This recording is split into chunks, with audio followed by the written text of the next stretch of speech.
محمد یوسف طارق عامر نے آشا ورکروں کے حوالے سے سری نگر میں ایک پریس کانفرنس منعقد کی۔ انہوں نے کہا کہ آشا ورکرز سخت محنت کر رہی ہیں۔ طارق عامر نے کہا کہ حکومت آشا ورکرز کو جو کچھ کرنے کی ہدایت دیتی ہے یہ لوگ اسے صحیح طریقے سے انجام دیتی ہیں۔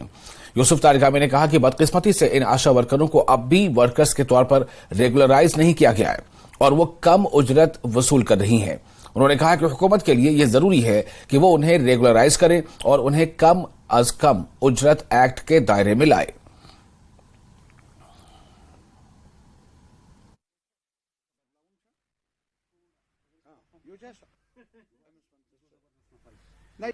آشا ورکرز جو دور دراز علاقوں میں بھی مشکل ترین حالات میں بھی پورے ملک میں اپنے فرائض انجام دینے میں پیش رہتی ہیں، اور یہاں جموں کشمیر میں سخت ترین حالات میں بھی یہ ہمارے آشا ورکرز انہوں نے اپنے فرائض کو انجام دیا، اور جہاں بھی سرکار نے ان کو تعینات کیا، انتظامیہ نے، ڈپارٹمنٹ نے، انہوں نے بخوبی اپنا کام کاج نبھایا۔ لیکن افسوس یہ ہے کہ انہیں جو اجرت ملنی چاہیے، ملازمت کی بات تو دور رہی، وہ مانگ کرتے رہے کہ کم از کم ہمیں منیمم ویجز ایکٹ کے دائرے کے اندر لایا جائے، اور ڈپارٹمنٹ بھی ہمیں تربیت دینے میں ان کا دخل رہا ہے، تو اس وجہ سے ہمارا درجہ جو ہونا چاہیے وہ سکل لیبر کے طور پر لیا جانا چاہیے، اور ہمیں منیمم ویجز ایکٹ کے دائرے کے اندر لا کر ہمیں وہی اجرت ملنی چاہیے جو قانون میں وضع کی ہوئی ہے۔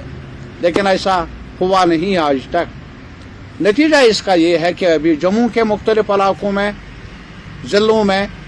لگاتار پروٹیسٹس جاری رہی آشا ورکرز کی طرف سے، اور یہاں کشمیر میں بھی یہ الگ الگ یونینیں ہیں ان کی، لیکن ایک ساتھ مل کر انہوں نے اس مانگ کو لے کر کہ ہمیں ہماری اجرت کو بڑھایا جائے، ہمیں منیمم ویجز ملنی چاہیے، ہمیں اس ایکٹ کے دائرے کے اندر لانا چاہیے، ہمیں جہاں تک وردی کا تعلق ہے وہ قلیل رقم ہے 1700 روپے، اس کو بڑھایا جائے، ہمارا جو اور کام ڈیسک ڈیوٹی ہے اس کا معاوضہ نہیں مل رہا ہے وہ ہمیں ملنا چاہیے۔ یہ ساری مانگیں لے کر انہوں نے مسلسل کئی ہفتے احتجاج کیا، ہر ضلع میں، جموں کے صوبے میں بھی اور کشمیر میں بھی۔